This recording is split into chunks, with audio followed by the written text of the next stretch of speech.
What's going on, people? It is the Sunday, the week before Thanksgiving. We are getting ready to wrap up November and get into the last month of podcasting of 2022. It's kind of hard to believe that we've been able to put out this many episodes so far this year. I think this might be our most consistent stretch of podcasting. Sorry, I just had to do a little bit of back patting there, but I'm here with my good friend who's been here a couple different times, Eli Holicky. You kind of become like, in a way, like our new local resident TV expert for when Chris isn't here. You know, you've been on with us for Barry, you've been on with us for Better Call Saul. What's it called? You obviously, your debut episode was Wheel of Time, and now you're here to help me discuss a show that I probably wouldn't have watched if you hadn't recommended to me. It's weird because I feel like this is a show that like 10 years ago I would have watched like eagerly if it had aired on a network, and now it's like in the age of streaming, it's like, wait, why do I care about a bunch of guys working on a ranch in Nevada? But thank God you were able to put me onto it, because I didn't realize that the creative team behind it was actually somebody who I admire very much. So what have you got to say before we get started? I'm just glad you picked it up, and it's a pretty wild ride. So I'm Indeed. just ready to get into it. Indeed. All of that and more on today's episode of the Talking TV podcast.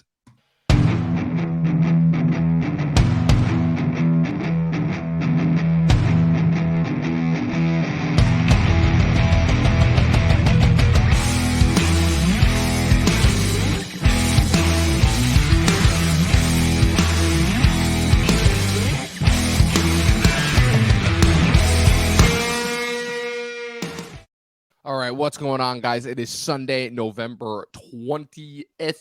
Happy birthday to my mom, by the way. I just wanted to give that a quick shout out. You know, we don't give enough attention, I feel like, that sort of stuff. But I'm back with Eli. Eli, it's good to have you back, man. How have you been overall? I'm doing good. Just been working hard, but playing even harder. So Absolutely, in a as good one spot. should. As one should. You know, it's like I said, we're about to hit Thanksgiving break. It's a much needed break time in the fall semester. You know, for all of us. You know, but after a long, hard last couple of weeks, I think we're just ready for a nice even break in order to sit up and catch up on some TV. But we're here to talk about Yellowstone, which is a show that is one of those shows that is almost impossible to exist in the streaming era. You know, it feels like, in a way, the whole eventization of movies that kind of went away during the pandemic and the studios are desperately attempting to bring back has very much transitioned into TV, you know, with breakout hits like and eventized hits, you know, like with shows like Succession, Barry, Better Call Saul with its most recent season that wrapped up, House of the Dragon, and kind of the phenomenon that became as it built up its momentum over the last couple of weeks. And in the last couple months of the year, that's usually a little bit of a dead zone for TV. You know, you don't usually see a whole lot of big TV shows pop up. You know, usually like a little bit of a niche show that might pick up a little bit of steam as the weeks build on. You know, like I know last year the big things were The Expanse aired its final 6 episodes, as well as HBO aired a miniseries known as Station 11, which I know is very, very beloved amongst the critic circles. But you have this show that has been, ironically enough, on the Paramount network without actually being on Paramount Plus, which is the Paramount streaming service. We'll get to the semantics of how that works later on in the episode, because it's actually kind of funny how it turned out. And it's called Yellowstone. And this is one of those shows that, again, I heard of recently, and I'm like, okay, it's on the Paramount network. I don't know how many people actually watch that. I don't know how many people actually are aware that the Paramount network is a thing. And lo and behold, it turned into that one show where it's almost like kind of a joke amongst like the critic and podcast circles, where it's like, oh, I don't, it's like, I don't know anybody in our circles who watches the show, but if you talk to any random person on the street, they watch this show like crazy. And it's like, over time, it's like it started to build up a little bit more momentum. And as we were building up to the season 5 premiere, actually, which is what aired this past Sunday, I was like, wait a minute. Is this show like actually like really, really well watched? Like there seem to be like a lot of people, like a bunch of people commented like, oh my God, can't wait for Yellowstone to come back. Can't wait for Yellowstone to come back. And so I guess, for lack of a better word, Eli, why don't you break down? So the first topic point that I have up here is, where the hell did this show come from and its origins? But I just wanted you to break down, Eli, what exactly is Yellowstone? What is it about? You know, what are kind of like, just give like a brief summary as far as like what this show is about. Yeah, so contrary to popular belief, it is not actually set in Yellowstone National Park, which I was a little disappointed about. But it's about something called the Yellowstone Ranch in Montana, which is the largest ranch in the whole United States. There's one character towards the start of the show that says it's like about the size of Rhode Island. So to put into perspective. It's so it's this family. They own a ranch way out middle of nowhere. Like, they own mountains, they own forests, they own fields, all this cattle, everything you can think of when it comes to, the Midwest and all that, and just running a farm. But because they own so much land, there are these companies moving in trying to sabotage, like try and do whatever they can, try and force them off their land to take it for their own purposes, whether it's like real estate. Then there's also a corrupt casino owner who's trying to also, he's doing his own scheming to try and get some of that land back because it belonged to his people, or at least that's what he says, right? So it's there's a lot of different moving pieces and a lot of really interesting and complex characters, and it's a fantastic show. I can't recommend it enough. Yeah, it's kind of one of those shows where, in a strange way, it feels like it's drawing influence from so many different things. There's elements of course, Godfather and Sopranos and every other crime related show on there. What's called the neo-Western elements, the fact that what are the other comparisons that were in there that I'm totally drawing a blank on? The point being is that this isn't necessarily a completely original formula. Like, you've seen this before. There's elements of Sons of Anarchy as well. But I guess what it comes down to, again, is the creator and the creative team behind it. As like I said, shows have become showrunner driven now more than they have been previously. The showrunner being kind of the person who crafts the idea and puts together the creative team in order to execute their vision, similar to how a director does on a show. Succession has Jesse Armstrong behind it. Better Call Saul has actually not Vince Gilligan. Vince Gilligan is the co-creator of it, but is actually executive produced by Peter Gould, who was a writer that came on late into Breaking Bad, which Gilligan was behind. Barry is executive produced and showrun by Bill Hader and Alec Berg, who also worked on Silicon Valley.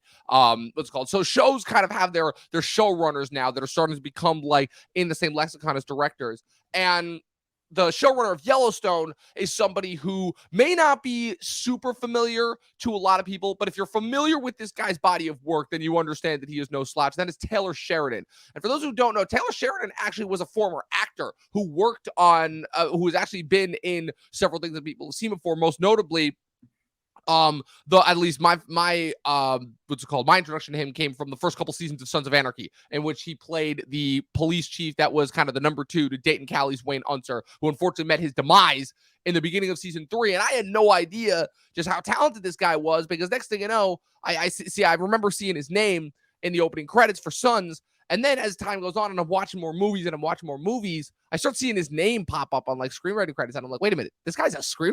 Like, what's going on here? Like, 'cause he wrote the screenplays for Sicario, which apparently was like, was shot off a first draft, which is crazy to me because of how rare it is.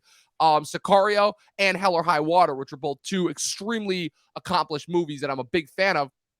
And then now that I'm finally aware of him as a creative, he directs this movie that he writes called Wind River, starring Jeremy Renner and Elizabeth Olsen, that also takes place on a Native American ranch. And it's kind of like another like a mystery thriller. And so once that comes out, I feel like that's what kind of is the catalyst and kicks it off, where it's like, oh, okay, so this guy's like actually got like a really interesting understanding of like, kind of Native American relations and their relations to the land, and how the kind of that always underlying simmering tension between, the reclamation of what was once theirs versus kind of, their kind of new position as like, owning all these casinos. And so I'm reading a little bit on the backstory of this. And essentially, so he's been working on this since 2013. He had recently grown tired of acting and had begun writing screenplays. And so, having lived in rural parts of the state, such as Texas, Wyoming, he set the series in Montana and went about writing the first scripts in Livingston. And he initially actually pitched the series to HBO, but the network declined. Oof. So that's another thing. That's another thing right there. That's happened a lot, where you see these shows that are pitched to HBO. HBO turns them down. Next, they become Dexter on Showtime. They become Breaking Bad and Mad Men on AMC. And again, HBO's loss is always another network's game. Like, fun fact, Eli, did you know that HBO once had a chance to buy Netflix and they refused? I did hear that, yeah. Which is mind-boggling to me when you consider that, like, when Netflix essentially became out as like the dominant rival to HBO, and still are. Like, pretty much every bit of like conflict within the streaming wars that we've been in so far can come down to between Netflix and HBO. And now you have all these different crazy big changes. Netflix is introducing an ad tier, which is something that they said they would never do. HBO has now been bought out by Discovery Plus and will be merged into a completely different service by sometime next year. So all those people who got used to HBO Max, get used to another service because it is coming soon. But so Yellowstone, Crazy. yeah. So Paramount Network acquired it in May 2017 as its first scripted series. But what's interesting is that what's so interesting about this is that the show was also acquired while Harvey Weinstein was still kind of in charge and running Hollywood. And then obviously Weinstein falls. But I guess what's so interesting about the Paramount Network is I believe that, and I got to check this out, but I believe the Paramount Network is formerly CBS or it's owned by the same parent company as CBS, that being Viacom, which I believe it recently changed its name. Yeah, so it's owned by Viacom, which also owns CBS, the CW, and Showtime, and everything else that's affiliated by it. And now, and so as a result of that, what you have is I guess the reason people are probably like wondering, like, okay, where can we stream this first? So what's interesting about the streaming rights for this show is that one would assume that it's a Paramount show, it will be on Paramount Plus. And what's interesting is this show has kind of become so big that it's already spawned off like multiple prequel and spin-off shows, which is something that again, like they have really, really franchised this thing out, because there's the one prequel, 1883, and they're working on another one, 1923 right now, with Harrison Ford and Helen Mirren. I think there was another one that they were doing with Bass Reeves. They've got another spin-off announced with the 4 Sixes or something like that, with the one character Jimmy. So this is starting to track at this point. Yeah, it's a lot. Like there's quite a few franchises that they're making out of this. Is like almost they franchise this thing more than Breaking Bad. Like holy shit! Like it's kind of insane when you think about it. And that's not even the only network show that Taylor Sheridan is executive produced. You've also got the Mayor of Kingstown show with Jeremy Renner, as well as the Tulsa King show that just premiered on there as well with Sylvester Stallone, which I've heard is very good. Also, show run by another favorite showrunner of mine, Terry Winter. But what's it called? Yeah, so what happened was with this show is that when before Paramount Plus became a thing, Paramount was desperately trying to auction off the streaming rights of their shows, back when other networks were still acquiring everything, back when Netflix actually had a library full of shows that people actually liked watching. And so they sold off the rights to Yellowstone to the Peacock, the network, the streaming rights, I believe, to NBC's parent company, Universal, which was Comcast. And then the Peacock became a thing.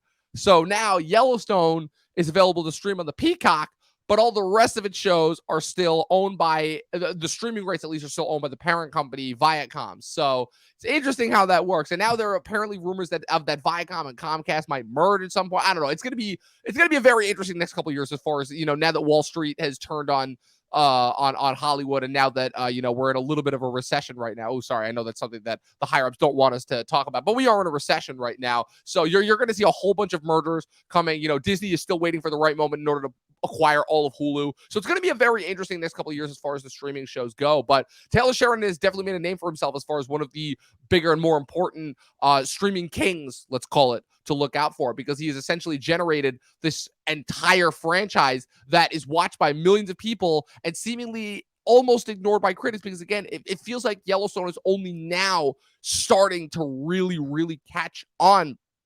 And it's funny because I get a little bit of like ahead on this because I'm like the first person to watch this, because I feel like this is a show that my parents would absolutely love. But and then like I would have laughed at, but now it's like, oh man, I am super, super hardcore into this. I binged the whole first season. I started watching the second season yesterday. And what I'll say for my personal thoughts on the show itself is, and again, I haven't seen so much, is it's good. I don't love it yet. I haven't gotten a chance to fall in love with it yet. It's really good, but everything that I've seen has promise, because I think it has everything that a good show needs. It's got enough conflict in order to keep you invested over a long period of time, which is different, because I think of the trap that a lot of shows fall into is trying to have like something crazy to grab your attention every 5 seconds. And I feel like once that happens, that causes shows to burn out really quickly. But this show doesn't have that. The show understands pacing. It understands storytelling. It understands that it needs to build up its characters and progressively introduce more conflict over time. And I will say that like the kind of the whole rural edge that it has going for it, it's something that I feel like a lot of things don't capture very accurately or very well, but Sheridan clearly knows what he's doing.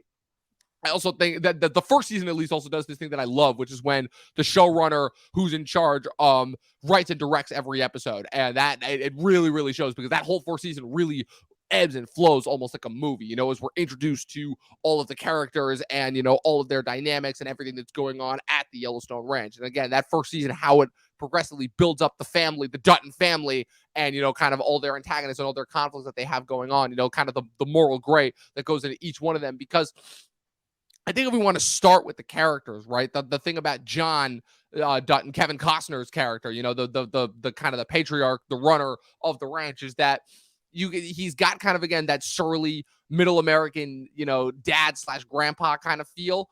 But you could also tell, again, there's a little bit of a controlling, dominant nature, where it's like there's a little bit of, he's not exactly Vito Corleone, he's got a little bit of those Logan Roy elements in it, where he wants to dominate, he wants to control everything, he doesn't want to give his kids a whole lot of independence. And I'm like, but it's Kevin Costner, and everybody loves Kevin Costner, because he's such a big movie star. So I'm like, I like how they kind of twist that a bit on its edge, because I'm like, famously, I was criticized where it's like, I don't understand what people like about Kevin Costner. I think he's just kind of blah and the same in all of his movies, But this one, I'm like, oh no, Kevin Costner, like, now that he's like kind of getting to play the surly grandpa part that he's so good at, I think he's good in his patriarch part. I don't know where John ranks as far as your list of favorite characters on the show, Eli, but I mean, already off the bat, I'm like, okay, so he's already making Kevin Costner way more interesting than he's been in a lot of other things that I've seen. So I'm already a fan of that. No, I would say the characters are probably what keeps people coming back the most in this show. It's definitely a character-driven like show. I mean, there's so many that are just like so memorable, and that just keep me up at night thinking like, oh my gosh, what's gonna happen to them in like this next episode? Or just even on a rewatch, it's just so nice that seeing all the time and care they put into all like the foreshadowing and the subtle hints at where like some of their arcs are going to go. It's really satisfying to see. And I mean, I went as as a Halloween costume for one of the characters, Rip Wheeler. So I mean, so That's did my right. housemate. Yeah, and it's funny because now I actually get that reference. Now I actually get that reference as well. It makes sense. Yeah, and of course you went as Rip. Absolutely, of course you did. But yeah, no. So as far as John as far as the rest of the characters go, again, so basically, like I said, you have a bunch of characters and more that come in as far as as far as once you go on. But I have primarily the 6 characters that I want to focus on. So you have John, obviously we talked about him a little bit, and then we have his 3 still living kids, because unfortunately his oldest son, what was his name? Lee, is killed in the first episode. So the rest of the show, you're primarily following the rest of his 3 kids. That being, and you're gonna have to like correct me on a little bit of the age order because I'm not as familiar. But I believe the second oldest after what's it called? I believe the second oldest after Lee is Jamie, right? Jamie's second oldest after Lee is Jamie, who's his lawyer son. Then you have Beth, who is their only daughter, who is kind of haunted by the death of their mom that happened several years ago when they were kids, which they also do a flashback on. And then you have Casey, the youngest son, who's a little bit of a rebel. Then you have Casey's wife that he's married to, Monica, who is Native American, who he got her pregnant when they were teenagers. And so he has kind of been living on one of the site.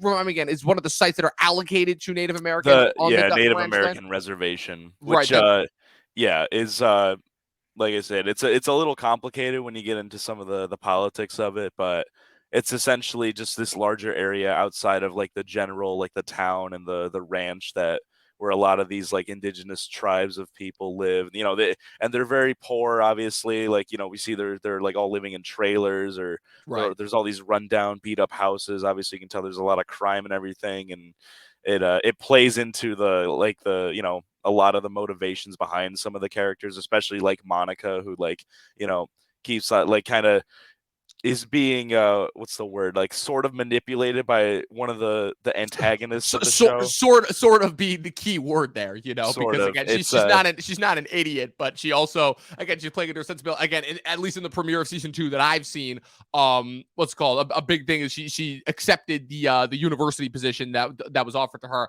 and she automatically goes into it's like, okay, which version of history are we teaching? I'm like, are we teaching the version of American history where Columbus savaged and almost destroyed by people took their names from them. The typical thing that you see in that position, but it's like it works. Yeah, Monica is a character who, again, I was not expecting to. I wasn't sure like kind of what her involvement in the show was going to be. I assumed it was going to be big, as far as like kind of I wasn't sure how much the Native American influence was going to come from Rainwater, but Monica has proven to be a vital, important character. And of course, it brings us to the last character, that being the chief antagonist, one of the chief antagonists who's introduced in the first season. And then you'll have to comment on how his relationship with the Duttons goes on as time goes on, that being Gil Birmingham's Chief Thomas Rainwater. A couple of those actors have worked quite frequently with Sheridan in the past. He's worked with both Gil Birmingham and Kelly Asbille, that being the actress who plays Monica. Both of them appeared in Wind River, and I believe that he's worked with several of the other actors. I believe he's worked with Luke Grimes before, who is Casey's actor. Fun fact, the actor who plays Casey, Luke Grimes, I have to check, but I believe he's the actor who plays Steve in American Dad.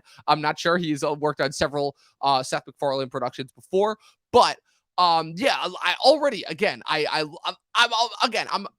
said this. Godfather's my favorite movie of all time. I'm a sucker for any show or thing that is about a dysfunctional family. Just you want to sucker me into anything, make it about a dysfunctional family. It's what made Succession work so great. It's so funny because I remember I was pitching Succession to my boss at work the other day, and I was like, "You got to watch the show." I'm like, "Listen, Lenny, you grew up in New York. It's about the Murdochs, but basically it shows like the dad as being the psychopathic, controlling, dominating monster, and the rest of his kids are idiots, And it's kind of really, really funny and interesting because because they're idiots because they've been made that way by their dad. And this show is similar, but not in the same way, where the kids are all kind of have their own messed up baggage and trauma, but they're not stupid at the very least. And that's what I think is interesting. No, absolutely. And that's what I think separates it, again, as far as approaching it from the more rural aspect, as opposed to the, more like, super hyped up, quick and fakey, inner city, having to survive amongst, like a bunch of people, kind of metropolitan feel. This definitely has the more rural feel, where, again, the characters are a lot more isolated. They don't really talk about their feelings. It's kind of all boiling and simmering underneath the surface. And it allows like the actors to give like a really good batch of performances, because they've got a pretty damn good batch of actors for this, So you've got Wes Bentley, who's 100%. appeared on. So you got Wes Bentley, who's appeared on several different Ryan Murphy productions as Jamie, the lawyer. Hunger Games, exactly. Been in a bunch of different things. You have Kelly Reilly, who's, again, been around forever. Recently, I'm also watching her True Detective season 2, which I'm finally catching up on, as Beth. You got Luke Grimes as Casey. And then you have probably who I think is everybody's favorite character, who is somebody who I also forgot to mention on the list. That is John's number 2, who is not technically his son, but is essentially his adopted son, that being Rip Wheeler, who's kind of like his daily ranch manager, who's kind of the de facto right-hand man / enforcer / just overall complete badass. This guy rides up. He's got the cowboy look. He's got the black shirt with the hat. He just puts out that vibe of just do not mess with this guy. And he is played by the one, the only, the legendary Cole Hauser, who just has not been in nearly enough stuff in the last couple of years. Broke out huge in the 90s and early 2000s. Is one of my favorite Fast and Furious antagonists, that being the villain Verone in Too Fast, Too Furious. And it is just like, I'm like, man, where has Cole Hauser been all of these years? Because he's just, everything about him, he's just that character that like was introduced as a supporting character, and then as time goes on, you're just like, I gotta find out more about that guy, obviously, with his induction of Jimmy, and then when he fakes the when he fakes the medical examiner's death, all of that. Like, this guy is just freaking awesome. And and when they go to his backstory, he's got a killer backstory as well, literally. And I'm just like, can we make this show about him? Like, obviously we'll do like a character ranking chart or something like that. But I'm already like, yeah, this guy is freaking awesome. The season ends with him shooting a bear in the face. Like, how much more badass can you get? I mean, obviously, no offense to bears, because it ends up becoming a topic of conversation where, again, it's like, oh man, can't shoot an endangered species, and it's like, but it was self-defense and it was about to eat me, I don't know. I always run into that conflict with bears when it's like, oh, they're so cuddly. And I'm like, oh, wow, but those things are huge and they have claws and teeth and they can kill you. Just watch Leonardo DiCaprio in The Revenant. That's all you need to know as far as, well, don't mess with bears. But yeah, Eli, so talk about the characters. Talk about like kind of because you've watched more of the show than I have. You're pretty much all caught up on season 5, which I am currently working my way towards. So this is another instance where you're more familiar with them. So talk about the characters, because I want that to kind of like keep the conversation going for the rest of this episode, because I've got my thoughts on the characters, but I don't want to talk at least on things that I'm not sure about yet, because like you were telling me, there's a lot more that you learn about the characters as they go on. I feel like I've got a pretty good idea of John and his conflicts and dynamics and everything that's going on there, but talk about some of the other characters. Talk about the kids and Rip as well. Yeah, absolutely. So I think it's really a sign that this show like really had like a lot of care put into it from at least from the writing perspective, where so many, especially like the main characters we were just talking about beforehand, like they have so much like internal conflict, and it all like kind of bounces off one of another. I mean, you have like, the relationship between Beth and Jamie, for example. Like we know they have some history, and obviously they like can't stand one another, but it's like so weird where like, Jamie still tries to go to her for advice and try and be that, mature older brother, but Beth just doesn't give him the time of day and looks to insult him, any chance she gets. And obviously we talked about how Monica a little bit, how, she's kind of got some internal turmoil where like she doesn't know whether she, should side with the Duttons or with her people, which she is a Native American, and so she lives on the reservation and has connections to like Thomas Rainwater and things like that. So she's getting pulled from all different sides, and it that in turn like plays off of Jamie's conflict where he doesn't really know where he stands for a good chunk of the show. And obviously, as more information, gets like unraveled, especially in season 3, I think is like a kind of the defining season where everything is kind of pieced together. It's like, wow, it's like there's so much like history and like just trauma with some of these characters, and it's just so interesting, and you always just want to keep coming back to see like what's gonna happen to them, or like how like some new piece of information that gets revealed is going to affect certain characters. And it's just you can like map out a whole timeline of like events to kind of just show like how we got to where we are in the current day. And I just think it's like, I just love when shows do that. Yeah, Like when they don't necessarily unravel things in like a linear like fashion. And it's just, I don't know, the way they do it is very satisfying, and just kind of how when the audience find things out, and then when the characters find things out, like it's satisfying to see, because we kind of know ahead of time, and it's just like, oh my gosh, you're just watching it all hit the fan, and it's fantastic.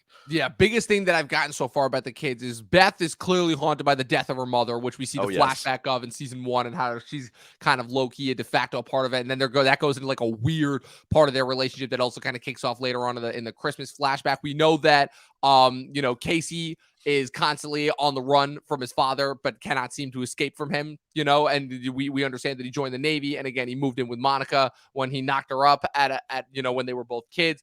And Jamie's the big one though for me, where it's like, again, and there's a piece of information that I learned about Jamie that happens in the later couple of seasons that I have not watched yet, but it always feels like John is trying to control Jamie and keep him under his wing, like he doesn't trust him. And I understand that there's a bit of information that's revealed about Jamie later on that is a big contributor for it. I'm wondering if there's anything else that goes into it. My biggest thing is it's like there's definitely more that happened with Casey that we're not being told. At least I'm not being told at this point, right? I'm like it can't just be that he knocked up Monica. There's got to be more to it than that. As far as like him literally leaving the res, which is already hard to do because of how much friggin' land it takes up. What's it called, in order to join the Navy. And I'm like, there's some more stuff going on there that we're not being privy to. But yeah, again, there's a lot of themes that go into the whole thing about, again, like, again, land ownership and, the idea of, specifically white men owning all of this land versus, should it be given back to the Native American people? Did they even really have any rights to it in the first place? Again, and you can obviously make the, the economical arguments, of course, they're trying to like make all this like real estate and, build up like essentially a city. Exactly. Because like you look at what Rainwater, Chief Thomas Rainwater, Gil Birmingham's character, who is introduced as like kind of the overlying, there's two antagonists that are introduced, him, and then there's another land developer named Dan Jenkins, portrayed by Danny Houston, who's out of the show pretty quickly. But like Rainwater was set up as like kind of the overarching antagonist as time goes on. And I think it's interesting how the show, but what I love about it is that it takes a three-dimensional real-world viewpoint of it, where it examines all the different aspects. As I understand, there are episodes that go on later on into the Duttons' ancestry and how they kind of came into control of the show. That also goes into the whole 1883 prequel show as well. And also, like I said, there's a lot of prequel shows that are going to come into this. And again, like how even though the Native Americans want this land back, do they want it back for the right reasons? Like you said, they essentially just want to create a city and just want to essentially do. There's even a moment in the season 2 episode where Rainwater is meeting with the rest of his council, and they're all like, how exactly are all these moves benefiting our people? This is exactly what the white man did to us, and he's like, exactly, we're gonna do to the white man what he did to us. That is progress. That is how we move forward. But again, there's a lot of I'm assuming that's going to pop up a lot more as this question of, whether enacting and doing exactly what the white man did to you is the right move or not, and again, all of these ideas of, again, land, of ancestry, of these conflicts that last over generations and generations, all that stuff is there, and it's really interesting, and it's really deep, and it actually goes out of its way and does the work in order to actually, put forward that theme, and it's a thing that, again, I love that Taylor Sheridan does. I'm honestly, like I said, even though I'm still kind of in the introductory phases of this show, I've liked everything that he's done so far.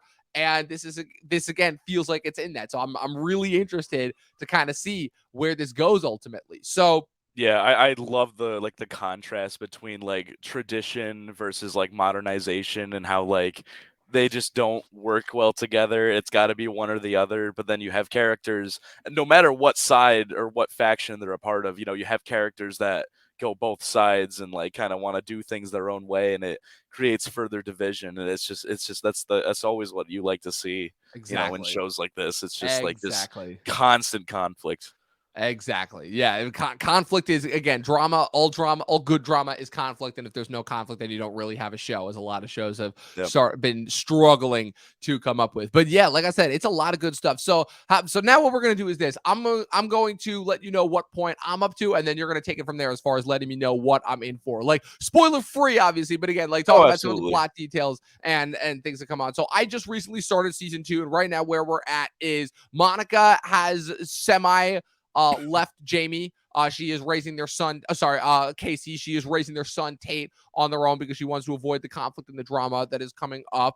What's called Jenkins has supposedly been hung by the rest of the people from the ranch, but I'm assuming again that he's still alive. Rainwater is getting ready to make his move once again on the Duttons, and the Duttons are looking for a new lawyer in order to replace Jamie, who I still think probably one of the funniest bits of that first episode is when Jamie, who is, by the way, thanks for leading me in the wrong direction with that one. I knew he was going to end up sleeping with his assistant, because that happens in every single show. That's just a thing that happens. Is now staying with his assistant in her yuppie like tiny condominium apartment, and just a look of disgust on his face as he goes to try and buy that coffee is priceless completely. And Casey is now settled into the ranch. He's assisting Rip, and you also have that new character whose name is literally Cowboy that just settled on the ranch. So, like I said, I'm only just starting season 2, which aired in 2019. So tell me, Eli, you said you were a big fan of where they go in seasons 3 and 4, which just recently aired and wrapped up. We've just started season 5. What am I in for as far as what happens with the rest of the show? Oh my gosh, there's so much that happens. I will say some of the character arcs, particularly, I will say Jamie and Monica are two of my favorite arcs in terms of where they take their characters. Like you look at them at the start of the show, and then where they kind of are around like end of season 4, start of season 5. It's just like, wow, how did we get here? And I think it's almost kind of tragic, some of the characters, because a lot of stuff that happens to them like isn't their fault, particularly with Jamie. He's just a series of unfortunate events, and I mean that's the best way I can sum up his character. But I mean, I always like having this discussion with my housemate. He also watches the show, and he's always like he's a very anti Jamie character, but I sympathize with him a lot. Of course he is. But I don't know. And then obviously watching like John's like internal conflict kind of get out, like he is far from perfect. Like he tries to be like the all-seeing, all-knowing protector of everything, but he frankly doesn't do a good job, whether it's holding his family together or playing extremely dirty to the point where there's extenuating consequences that arise from whatever he has to do a few episodes beforehand. And it's extremely interesting. So I would say the character arcs are one thing that it's probably the most interesting part of the show. I will say another thing is there's no shortage of antagonists. There's still plenty of antagonists that still pop up, especially in season 2. There is some actually quite kind of wish they did a little more with them. But there are these two antagonists who they're very interesting, and they stir up a lot of We talking about really we juicy drama. we talking about the Becks? Yep, yep. I don't know Got it. if you were there yet, but yeah, I wasn't there yet, but I'm like I figured I'm like okay, so they're coming up yeah. as well. They're So they're very interesting, and they really changed the dynamic of the show for a little while. And then there's some characters that honestly take a bit of a step back from like the forefront. But I mean, they're still scheming, they're still doing like their own thing. But yeah, no, I mean, the show's like it really balances like bringing in new things with balancing like the overarching like plot of the show and everything. right. Yeah, I mean, what more can I say? It's fantastic. I would say especially Beth too. I think Beth goes on a very interesting trajectory. Yeah, Beth's one where I'm like, okay, so her goal is to just be as antagonistic to everyone as humanly possible. And I'm like, okay. But like, and again, in a strange way, it's like I'm seeing the characters and I'm like, these really are like the more efficient versions of the Succession characters. Cause I'm like, John Dutton is. It's weird because it's like he's both more efficient and less efficient than Logan were. Because I feel like the difference is that Logan is always coming off as weak, but is constantly subverting everyone's expectations and then reveals that he's strong. Versus John is always coming off as strong, but may have a little bit more weaknesses that he's willing to let on. It's kind of interesting how that dynamic goes. I feel like Beth is like somebody who like Shiv Roy wants to be, but isn't smart enough to actually be, because Beth, contrary to what she may come off as, is actually intelligent, is actually efficient, ruthlessly efficient at what she does. Is probably, again, she probably is the only one of the three of the three still living kids that has that killer instinct that like just Jamie and Casey I don't think really have. Like Casey, you can tell he's the Michael of the crew. He's the reluctant one. He's the one that again doesn't really want to be anywhere near them. And Jamie, he's the one, again, he's always looking for that approval that he will just never ever have, and you could just sense that underlying all throughout. I can just tell it's going to lead to him being forced to make a bunch of decisions that he doesn't necessarily want to do. My big thing is Rip, where it's like, so we're introduced to Rip's backstory in the penultimate of season 1, where it's revealed that Rip actually killed his abusive father after his father murdered his mother and his brother, that was a crazy flashback just to witness that. And he's kind of, again, he's taken in by John. And then you have the shit with the branding and all that. Like, I'm assuming they're going to explain where that comes from, because I'm like, I'm like, because they even say it a little bit at the beginning of season 2, where it's like, it's one thing to just work on as a ranch hand. It's another thing to be branded. I'm like, because you're getting into cult level status once you do that. Yeah. So, but again, I'm assuming there's a reason for that. They do explore that a little more, but kind of going back to what you said about like the 3 kids, I think like their dynamics are basically like the heart of the show, where it's especially with John, like you have Jamie, who is now the oldest, the oldest, like who was expected to, Lee, who was expected to take over the ranch and everything, is killed. That throws the whole family in a loop, right? You have Jamie, who's the next oldest, but obviously never is approved, is constantly trying to be controlled by his father. Like, he even there is a flashback where he says like, I basically want to grow up to be you, but like John doesn't allow that to happen and basically forces him down the path of just being a lawyer, down the path of doing what we can legally to protect the ranch, and never really gives him like that love that he kind of gave the other two. And then you have Beth, who will fight for her family, tooth and nail to the death essentially, but wants nothing to do with actually running the ranch. And she would be almost perfect for it, but she just doesn't want to because of the trauma with her mom and just like, a lot of other baggage she has surrounding like some of the other characters on it. And then you have Casey, who's like kind of John's last hope for holding the family together. He kind of sees like Casey's son, his name is escaping me. Tate, that's right. As like the heir essentially to the ranch someday.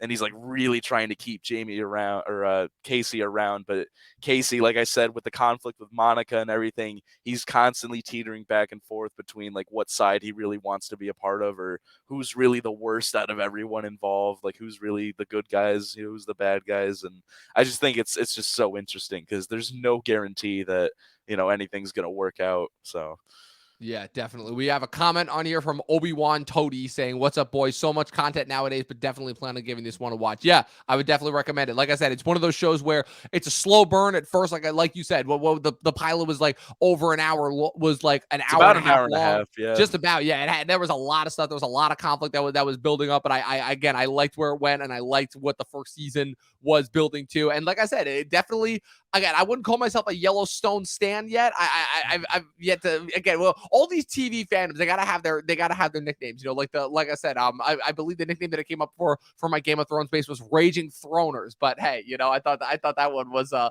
little creative in and of its own way. But yeah, the Yellowstone fan base is strong, and I am definitely looking forward to seeing where this show goes next. So before we wrap up and get out of here, Eli, I wanted to ask you, where would you say that this show stands in the current lexicon of shows? Because again, 2022 has been like a big shift as far as the trajectory of shows. Like I said, you've seen a couple of wrap up the shows. Like I said, Ozark wrapped up its arc, unfortunately so, earlier this year. Atlanta just recently wrapped up its 4th and final season. Better Call Saul wrapped up. Succession and Barry are on their middle trajectory. Barry, like you were telling me, announced that its next season 4, will actually be its last. Succession has probably only got about two more seasons. The show is currently on its 5th season. So like I said, we're in another period of transition where we're trying to where we're getting all of these new shows constantly. We're trying to figure out which ones are going to be the ones that last. I know I told you about Severance as well on Apple TV Plus, Ted Lasso, which next season they're still trying to figure out whether its next season will be its last or not.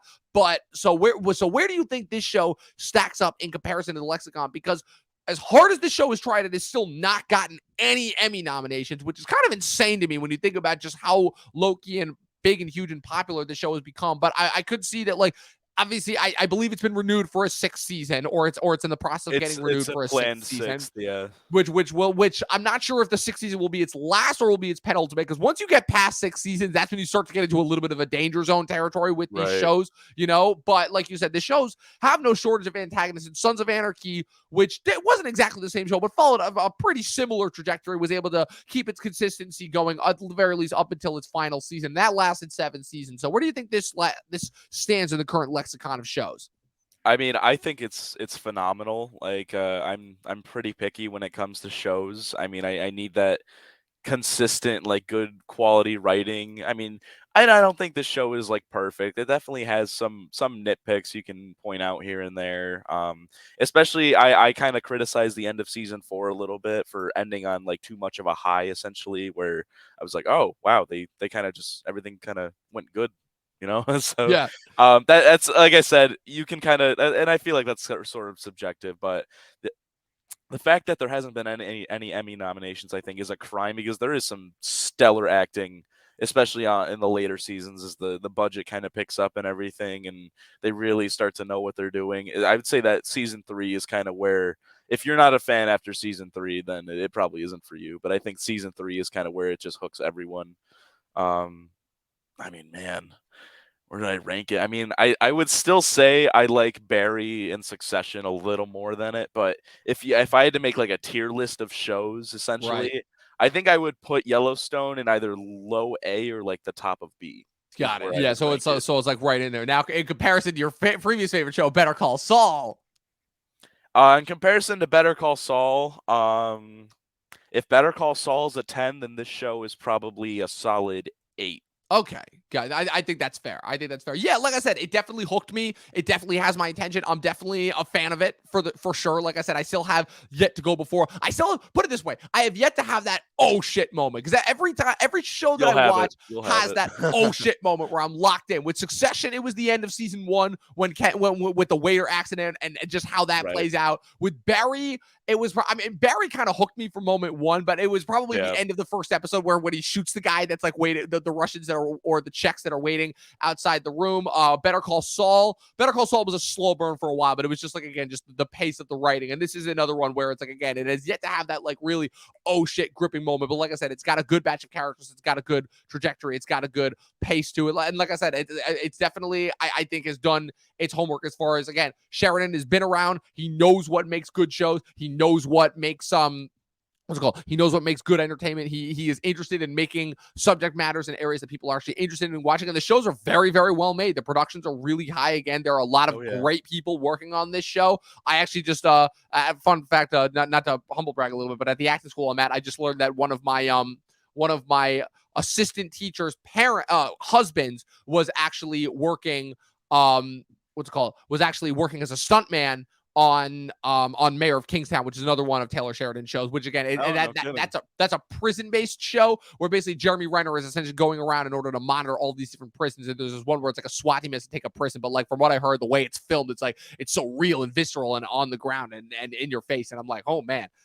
if that's the case, you might have to consider me a subscriber to the Paramount Plus network. But which I never thought I was going to say because the only thing that I'd seen from them previously was that garbage Halo show that they tried airing, which supposedly has a second season coming out, but like I can't imagine that that's gonna look. Chris and I podcasted about that earlier this year about the first episode, and I've already forgotten everything that happens in it. It looked like a discount version of The Expanse, and I'm like, I can already tell. Like, look, I don't need like real Halo. I don't need to be a fan of Halo to know that this thing is just crap, just complete and utter crap. So with that being said, Eli, your final thoughts and star ratings of Yellowstone. And also, since you've caught up on everything, where would you rank all of the seasons as well?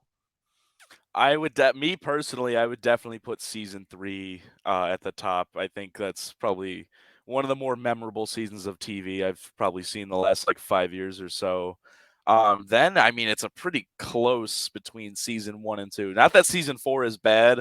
Like I said, I think out of all the seasons, I kind of critique that a little harder just because of the way it ended. But and like I said, that might be a personal preference. But if I had to say, I'd put it 3, 2, 1, 4. Got it. Awesome. Sounds good. And then as for me, as far as my final thoughts and star ratings, like I said, Yellowstone, it's a show that I'm still getting used to, but it is a show that I am very, very much interested in. I give it a 4 out of 5 stars. I think that's pretty fair. And yeah, that's about where I would put it too. As well. Yeah. And any thoughts on season 5? Yeah, I know season 5, it's only aired its first 2 episodes. And a new episode is obviously airing tonight. So obviously you'll be able to get back to me on that. I also want to start watching Tulsa King just because, again, I love Stallone. And I'm like, wow, Stallone as an East Coast gangster in Tulsa, Oklahoma. That just sounds amazing in and of its own right. So I'm like, I need, and apparently he's also the businesses that he's getting into the weed business, which I'm like, oh my God, like this show is made for me. Like it's Terry Winter, Sylvester Stallone, and weed. This show is made for me. But yeah, so no complaints from me. Absolutely not. Yeah, so that's it. That is pretty much our final thoughts on Yellowstone. If you guys are not watching it, I guess go and watch it because it's pretty good from what we've discussed overall. Eli, where can the good people follow you on the interwebs? Yeah, so I've got an Instagram, and that's about it. If you want to give me a follow, shoot me a DM. I'm always happy to talk about movies, TV, whatever it might be. I'm also a huge soccer fan. You want to talk about the World Cup? Starts today. More than happy. Oh, to do that, so I know what you're going to be ranting and raving about the next couple of weeks. Oh, absolutely. So if you want to follow me, my handle for Instagram is E_Holicky, like you see on the screen here, HOLICKY 45. That's E_Holicky 45. So yeah, give me a follow. Happy to talk with anyone. Of course. And you can follow me at Movie Nerd Reviews across all platforms. Be sure to follow the official Talking TV podcast across all platforms as well. You know, new episodes are available every Monday on Spotify, Apple Podcasts. We stream on YouTube, on Twitch. So be sure to subscribe and follow us with everything that we've got going on there. Follow us across all social media platforms, Instagram, Twitter, Facebook, TikTok. I just recently uploaded my rankings of every Marvel thing phase 4 because somehow within only 2 years, we've wrapped up an entire phase of Marvel things. Good Lord, that's already way too much content for me in general. And of course, people, be sure to always remember 12 seasons in a short film and watch more fucking movies. Eli, thanks for coming on again. We'll see you guys next time. Glad to be here.